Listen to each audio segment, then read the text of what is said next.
जय हिंद दोस्तों, मैं महेंद्र शर्मा स्वागत करता हूं वन वर्ल्ड हिंदी में आपका। उम्मीद करता हूं आप खुश और स्वस्थ है। दोस्तों आइए दिखाते हैं पाक मीडिया की एक और लेटेस्ट डिबेट, क्योंकि अभी हाल ही में जो पाकिस्तान में एक सरकार की चलती बनी और दूसरी सरकार जो आई है उसके आगे क्या क्या प्रॉब्लम अब पाकिस्तान में आने वाली है, क्योंकि इस सरकार से कुछ भी संभल नहीं रहा है। तो कहीं ना कहीं अब इमरान खान भी जल्द से जुलूसों में व्यस्त होकर जो नई सरकार आई है उसको भी सही स्थापित होने नहीं दे रहा है। जो सही काम थे वो नहीं होने दे रहा है। तो कहीं ना कहीं आज पाकिस्तान की आवाम इतना मुश्किल में पड़ चुकी है कि पाकिस्तान को अब कोई भी दिशा या निर्देश नहीं दिख रहे हैं। तो अब नई सरकार कैसे पाकिस्तान को चलाएगी, क्या आर्थिक नीति होगी। तो दोस्तों देखिए डिबेट और कमेंट में अपनी प्रतिक्रिया जरूर दें। लास्ट में आपसे रिक्वेस्ट करूंगा, चैनल पर नए हैं तो चैनल को सबसे पहले सब्सक्राइब करें, लाइक शेयर कमेंट जरूर करें। दोस्तों जय हिंद, वंदे मातरम, भारत माता की जय। दोस्तों है वो नहीं बन पाई है। ख़बरें यकीनन आप तक भी पहुंची होंगी कि इख्तलाफात हैं, मर्ज़ी की वजारतें, मर्ज़ी की गवर्नरशिप चाहिए। ये क्या मामला है सर, ज़रा ये क्या पहुंची हैं आप तक खबरें, ये क्यों नहीं अब तक तश्कील हो पाई है काबीना की? भानुमति का कुनबा है और चौराहे पे फूटना है। जो पार्टियां रिवायती तौर पे एक दूसरे से खिलाफ रखती आई थी, यानी इस इत्तेहाद की दो बड़ी जमातें जो हैं 1970 से जब से पीपल्स पार्टी बनी है और इलेक्शन लड़ रही है, वो पाकिस्तान मुस्लिम लीग के खिलाफ लड़ रही है। अब वो दूसरी बात है कि वो पाकिस्तान मुस्लिम लीग के साथ कभी अलिफ लग जाता है, कभी नून लग जाता है, लेकिन पीछे पाकिस्तान मुस्लिम लीग ही रही है। फिर सबसे हैरान की बात जो है वो ये है कि जिसको ये पिछले इलेक्शन को, जिसको ये धांधली ज़्यादा इलेक्शन कहते हैं, ये धांधली ज़्यादा इलेक्शन किसने करवाया था? खुद पाकिस्तान मुस्लिम लीग नून ने कराया था। उनकी हुकूमत थी, इलेक्टोरल रिफॉर्म्स उन्होंने किए थे। और अगर पाकिस्तान तहरीक इंसाफ के जितने लोग चुने गए उस इंतखाब में वो सिलेक्टेड थे, तो ये लोग इलेक्टेड कैसे हो गए? ये भी सिलेक्टेड ही हुए ना। इससे कि जो भी सेलेक्टर था उसका ये नाम लेते हुए इनके पर जलते हैं। कभी उसको खुदाई मखलूक कहते हैं, कभी कुछ और कहते हैं, कभी इस्टेब्लिशमेंट कहते हैं। लेकिन ये बात अपनी जगह हकीकत है कि जिसने अगर तहरीक इंसाफ को चुना था उसी ने इनको भी चुना था, और अगर वो चुनाव दुरुस्त नहीं था तो इनका चुनाव भी दुरुस्त नहीं है।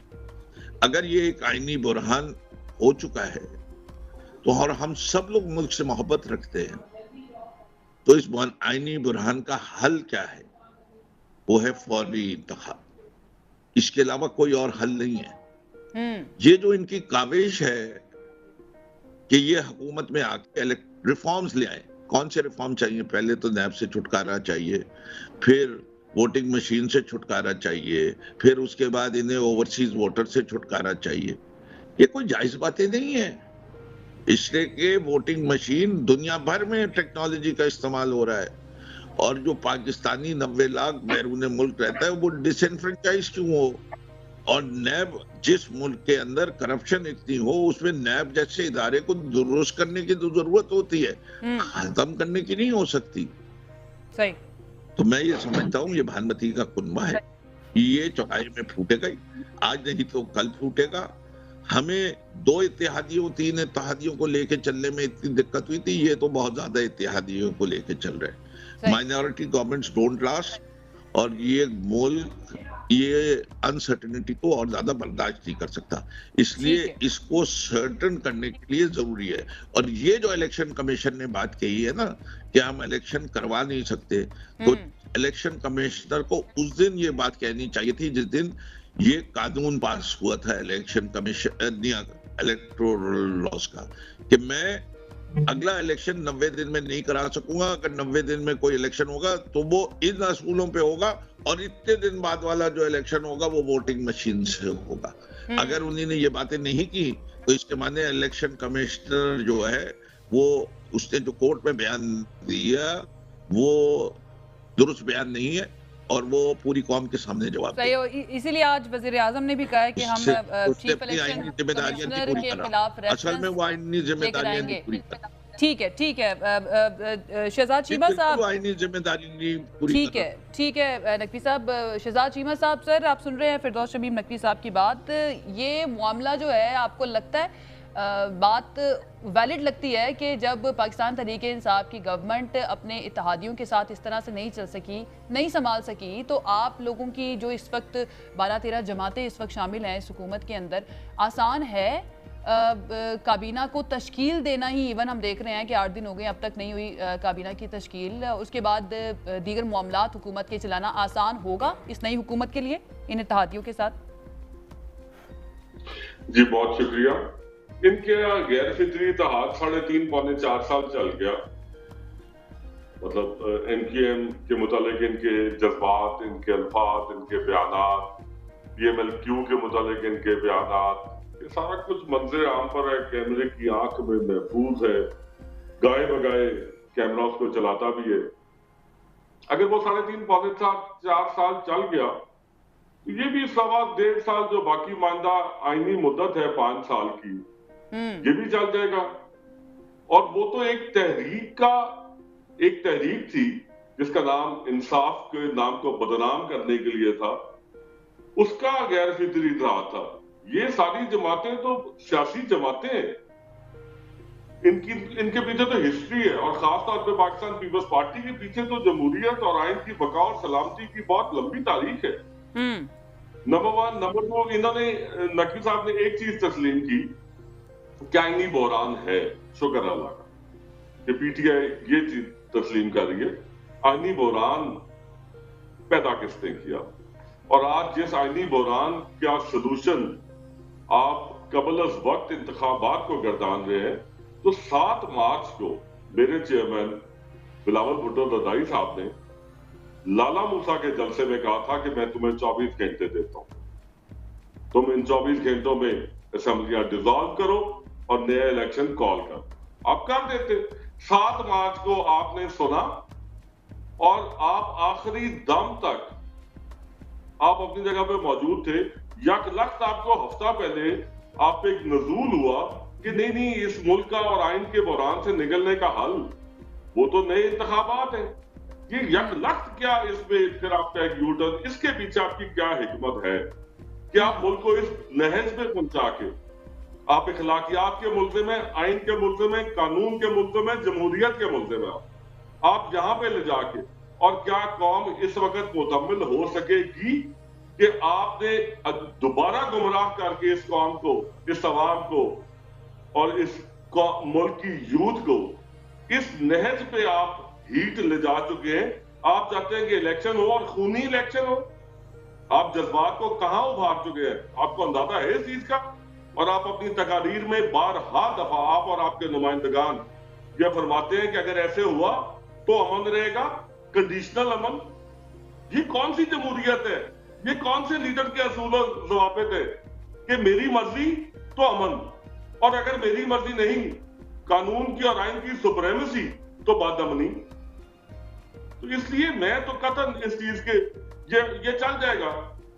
आईनी मुद्दत है 5 साल, ये इत्तेहाद पूरा करेगा।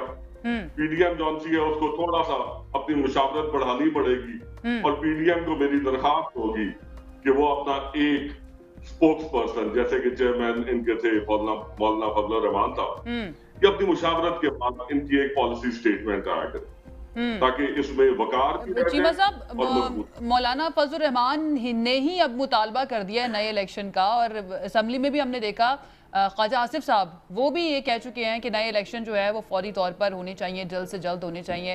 लेकिन आप ही कह रहे हैं कि ये मुद्दत पूरी करेंगी असेंबलियां। जी, असेंबली यकीनन मुद्दत पूरी करेगी, और मुद्दत पूरी करनी भी चाहिए। क्या इसमें यकलख्त ऐसी क्या आफत आ गई? अगर कोई आफत थी तो मार्च में कर लेते आप। लेकिन सर ये जो आईनी बहरान की बात आप कर रहे हैं, और आपने नकवी साहब की बात को इंडोर्स भी किया है कि मान लिया नकवी साहब ने कि आईनी बहरान है, तो इस आईनी बहरान से निकलने का हल क्या है सर? फिर अगर इलेक्शन नहीं है तो फिर क्या हल है? आइन की सुप्रीमेसी को सबसे पहले तस्लीम करें।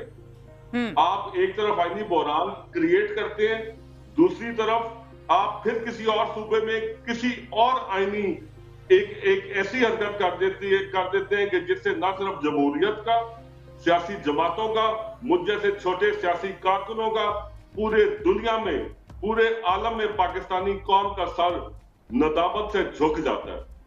आप देखें ना, आप वही प्रैक्टिसेस मुस्तकिल चला रहे हैं। कौन सा इलेक्शन, किस तरह कराएंगे इलेक्शन? मतलब आप हर जगह पर धींगा मुश्ती कर रहे हैं, जूता पताड़ कर रहे हैं, शर्मिंदगी का बायस बन रहे हैं। आप इस हद पे ले जाके आप कहते हैं इलेक्शन करा दो, और इलेक्शन भी इंज करा दो कि जैसे मैं कहना। मुझे इस चीज की समझ नहीं लगती। ठीक है। पॉलिटिकल वर्कर अब पाकिस्तानी हूं मैं। सही। सलमा भट्ट साहिबा, पंजाब से आपका ताल्लुक है और मुस्लिम लीग नून से ताल्लुक है, जो इस वक्त हुकूमत में है, आपके अपने वज़ीर आज़म हैं इस वक्त हुकूमत के अंदर। ये क्या मामला है, क्यों काबीना के बगैर चल रही है ये हुकूमत? क्यों अब तक फैसला नहीं हो सका कि किसको कौन सी वजारत मिलनी है? जी, बिस्मिल्लाहिर्रहमानिर्रहीम। शुक्रिया आयशा। मेरा ये कहना है कि आप जो मेरा ख्याल है अगले 24 घंटे में या एक आध दिन में हम बिल्कुल काबीना देख लेंगे, काबीना का हलफ भी हो जाएगा, काबीना का फैसला भी बिल्कुल हो रहा है। और मुझे लगता है कि ये बड़ी सियासी हिकमत है इसमें कि अगर इसको टाइम लिया गया है, ये इसमें बहुत सारे कोलिशन पार्टनर्स हैं जिनको हम साथ लेके चल रहे हैं, और वज़ीर आज़म जो हैं वो उनका ताल्लुक मुस्लिम लीग नून से है, तो उनका किरदार और उनका जो रोल है इस वक्त वो बहुत ही एक लिहाज से बहुत अहम भी है और बहुत सेंसिटिव भी है, और उनको सबको साथ लेके चलना है। और जब इतने लोग साथ चल रहे हैं और सबको इकट्ठा मुशावरत से लेके चलने में वक्त लग सकता है, जो वक्त लगा है इसमें कोई बुरी बात नहीं है। दूसरी जानिब अगर बात होती कि सिर्फ हमने वजारतें ही बांटनी होती तो वो सिर्फ 2 घंटे का काम